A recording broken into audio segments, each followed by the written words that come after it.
Greetings, lovely family. Today we are in Libya. The UN, which is United Nations, is now planning to end Libya's political crisis. It's funny, right? Some people who caused the problem are trying to solve it.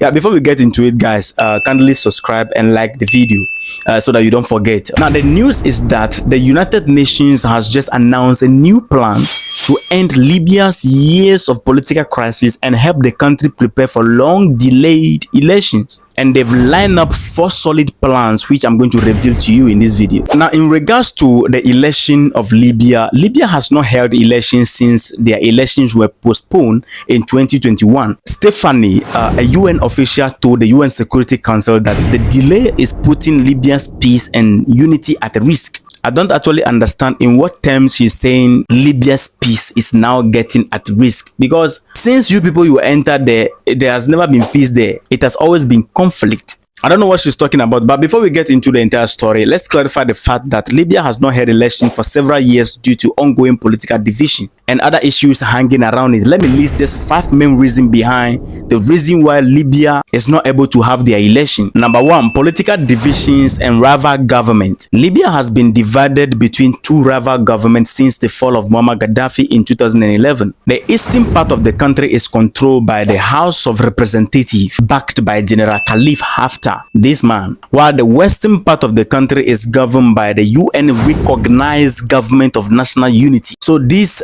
government of national unity is the one that the UN recognized as the government of Libya. So these 2 groups represent the foreign influence conflicting with local influence.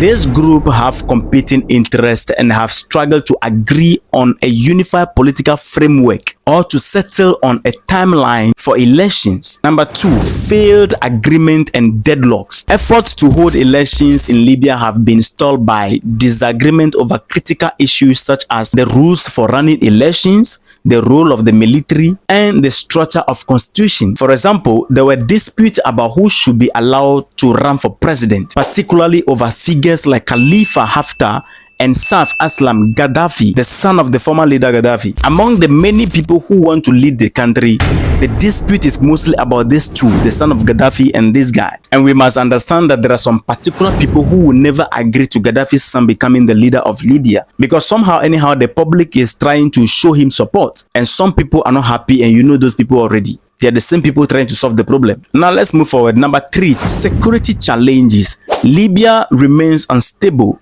with ongoing violence and the presence of armed groups and militia across the country. This has made it difficult to create a safe and secure environment for elections to take place in the country. Number 4, foreign interference. This actually started with the end of Gaddafi, and it cut across everything and everywhere in the country. This number 4, which is foreign interference, it binds everything we are talking about right now, because several foreign countries have supported different factions in Libya, worsening the divisions. For example, nations like Egypt, Turkey, Russia, and the UAE have backed one opposition side, and the group from the western side also is backing the other opposition side, creating further obstacles to a unified political process. Number 5, postpone elections in 2021. This also has affected in many ways. National elections were scheduled for December 2021 but were postponed indefinitely. This was due to disagreement over elections law, the eligibility of the candidate, who should be the president. The whole thing became a struggle for power, and also lack of preparation. Since then, no new date has been agreed upon, leaving Libya in prolonged state of uncertainty. Libya's institutions have been weakened by years of conflict and corruption, leading to lack of trust from the public. The public no longer have trust in any institution in the country, and this has made it harder to organize a fair and transparent election in Libya. Now, somebody will ask, what needs to happen before election can be held in Libya?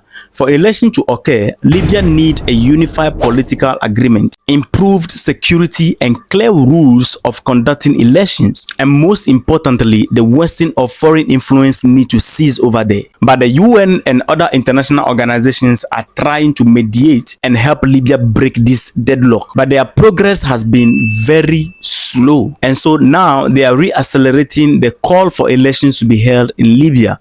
And this woman, Stephanie, who is a UN official, she's the one calling the hard push for the election to be held in Libya. The UN official said to the UN Security Council that Libyans are worried about what will happen to their country because the current situation is unsustainable. She explained that the disagreement and delays are stopping progress and threatening Libya's future. Speaking about divided institutions, she said Libya's political leaders have created competing institutions which has made the country more divided.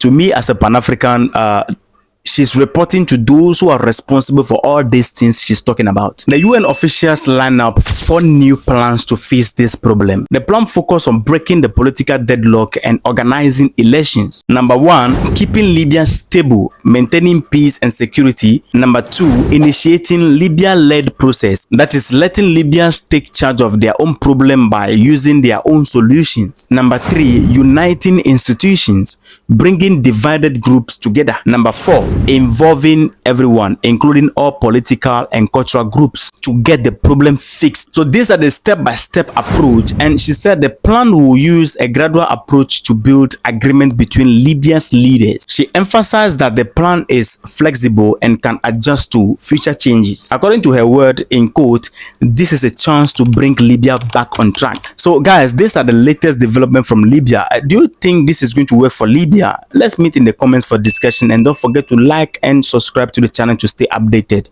Respect.